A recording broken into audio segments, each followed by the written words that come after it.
Questions et commentaires. L'honorable chef de l'opposition. The Honourable Leader of the Opposition.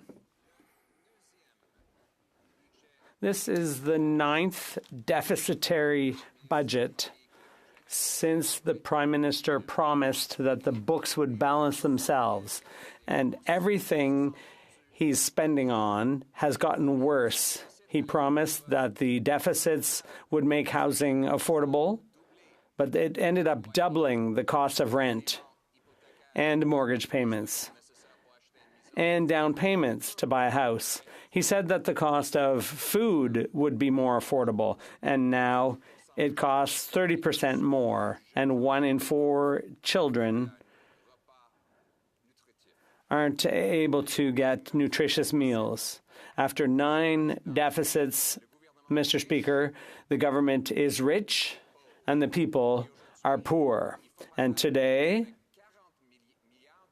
they're doing the same thing over again with $40 billion worth of inflationary deficit. That means $2,400 for each family in inflation and spending, and increase to the national debt instead of health. And that's why the Conservatives have a common sense plan to put an end to this pyro Prime Minister who's adding fuel to the flames. Ninth deficit. The 9th deficit after the Prime Minister promised the budget would balance itself. And what did he do with the money? Everything he spent on has become more expensive. He's doubled the rent, doubled mortgage payments, doubled the needed down payment for a home, forced 35 homeless encampments in Halifax alone. 1 in 4 kids cannot afford food. And now he's adding $40 billion of new debt and new spending. That's $2,400 of new inflation. That is why Conservatives will vote against this wasteful inflationary budget that is like a pyromaniac spraying gas on the inflationary fire that he lit.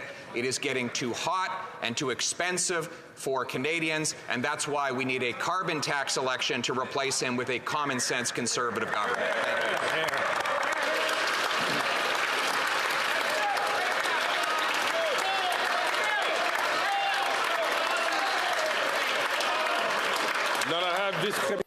The Honourable Deputy Prime Minister and Minister of Finance. Thank you very much, Mr. Speaker.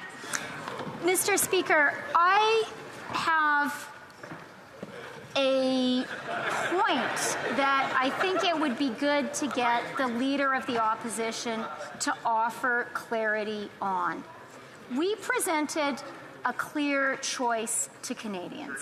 We said to Canadians, we believe that we need the power of government to get things built for young Canadians, to get things built for the people of Alberta who needed the pipeline that we got built.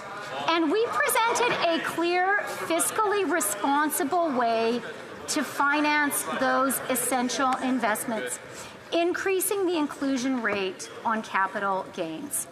I think that it is high time for the opposition, which poses as being on the side of working people, to clarify its position today. Will the opposition join us in asking those at the very top to pay a little bit more to support Canadians, or are they going to show their true colors and stand with the 0.1%? That's what Canadians want to know today, Mr. Speaker. The Honourable Member for Mirabel.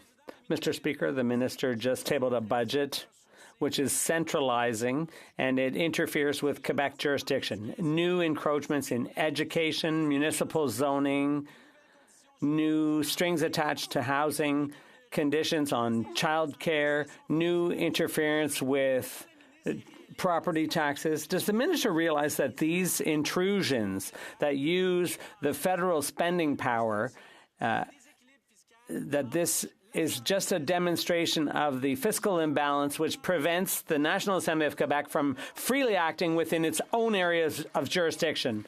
The Honourable Deputy Prime Minister and Minister of Finance.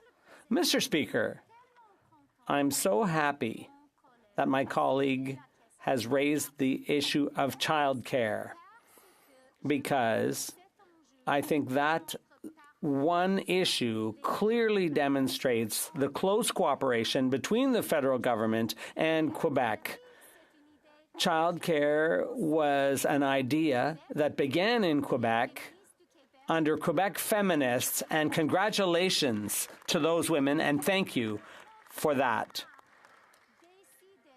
When we decided, we took the initiative to create a national system, a national childcare, early learning and childcare system. At the same time, we struck a deal with Quebec to support Quebec and to enable Quebec to go even further. And that is what we will continue to do. Yesterday, I spoke to the Quebec minister to discuss budget initiatives, and we have very close cooperation with the government of Quebec, and we will continue to work very closely with them.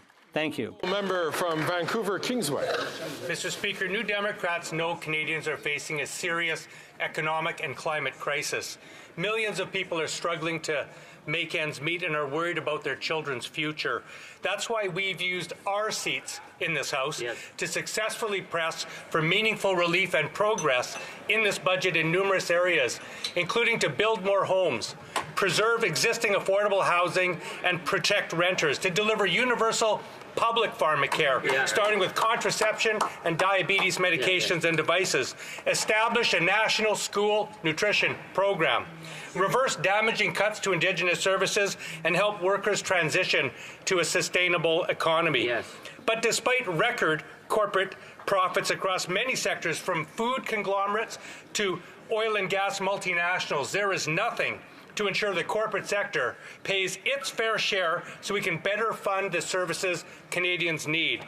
Can the minister explain why she declined to raise corporate tax rates in Canada, despite them being among the lowest in the OECD, despite the U.S. doing so, and in the face of record prices and profits? Was the lobbying that effective? The Honourable Deputy Prime Minister and Minister of Finance.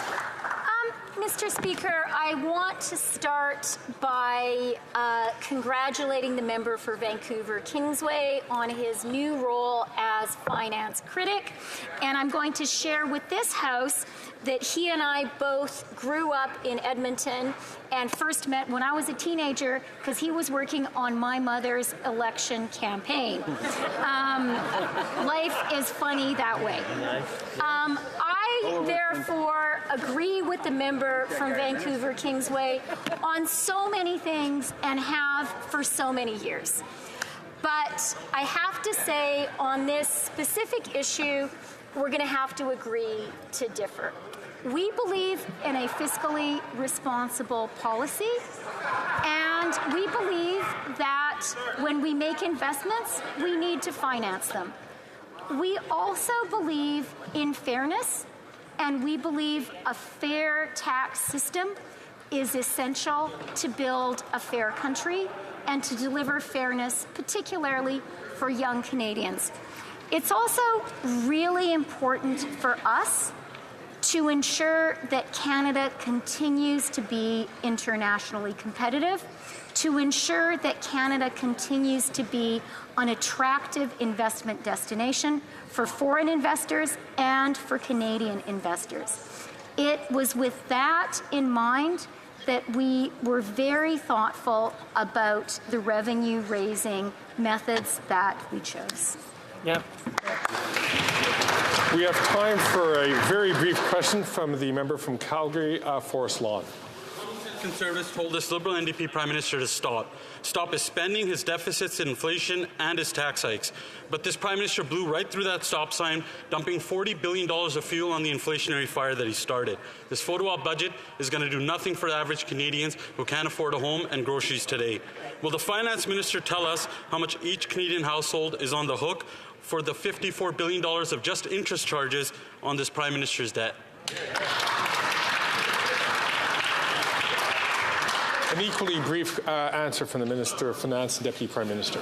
Let me just share then with the member opposite the good news that we got today, which is that inflation for March was 2.9%. For 3 months in a row, inflation in Canada has been within the Bank of Canada's target range. Thanks to Canadians, that is very good news for our country. Reprise du débat, resuming the Honourable Leader of the Opposition.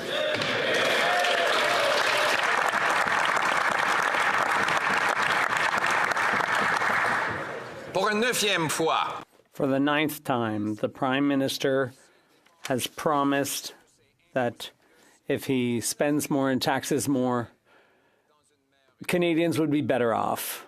For the 9th time, we see that the quality of living, especially for the famous middle class, has actually gone down with a doubling of the cost of housing.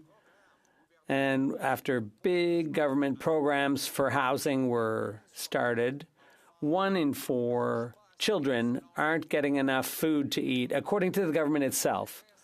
After the creation of programs for affordable food. And now he's talking about a pipeline paid for by government as if that was the biggest accomplishment you could ever have in a society. And if the government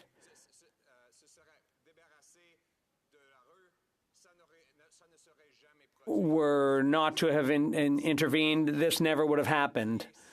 This project is 500% over cost, and the money to pay for that has gone to Texas, another example of massive waste.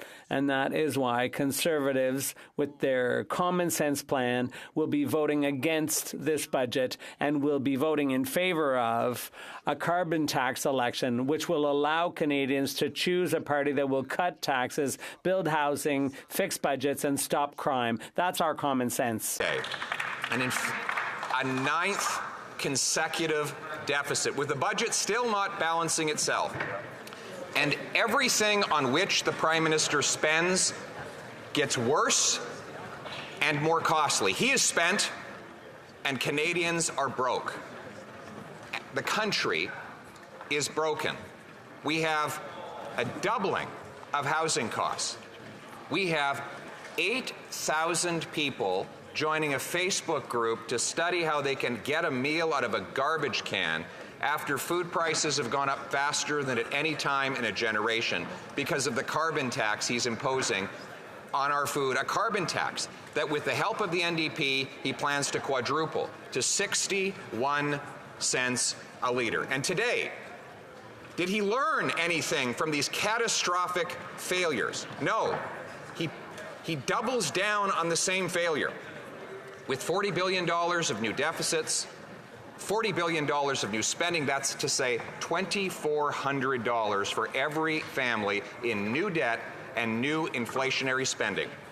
And now, for the first time in a generation, we're spending more on debt interest than on health care. That's money for bankers and bondholders rather than doctors and nurses. Right. And the great example of how wonderful government can be, given after a tremendous theatrical pause, was the government's purchase of the Trans Mountain Pipeline. What would have happened if the government had just gotten out of the way? Asked the finance minister. The answer is the thing would have got built with private money rather than $30 billion of taxpayer bailouts. That's right. In fact, a project the Prime Minister said would cost $5 billion is up to $30 billion. Wow. Mr. Speaker, that is 500% over budget. It is $2,000 in costs for every single Canadian family for a project the private sector was going to be building on its own, and the company that was going to build it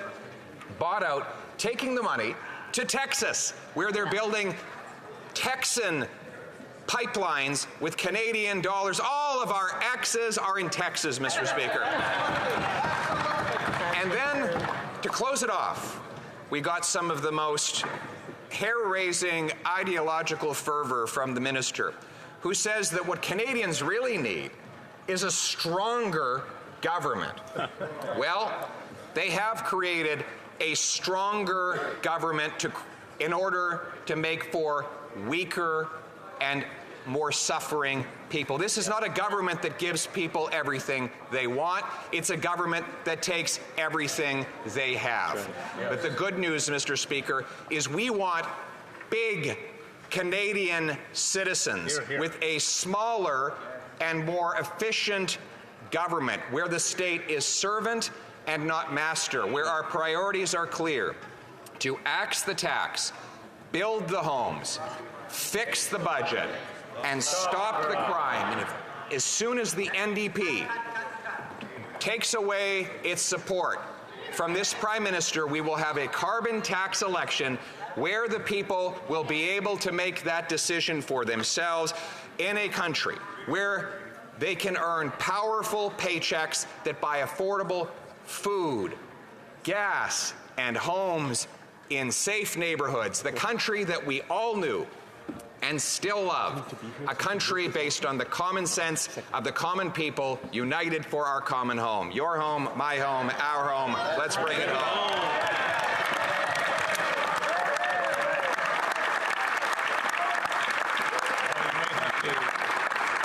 And I now move, seconded by the member for Forest Long, that the debate now be adjourned.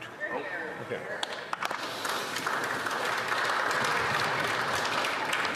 Mr. Poilievre, seconded by Mr. Holland, moves that the debate now be adjourned. Mr. Poilievre, appuyez.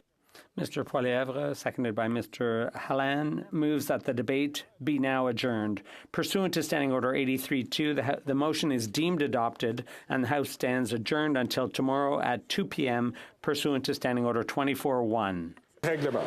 Pursuant to Standing Order 83-2, the motion is deemed adopted and the House stands adjourned until tomorrow at 2 p.m. pursuant to Standing Order 24-1.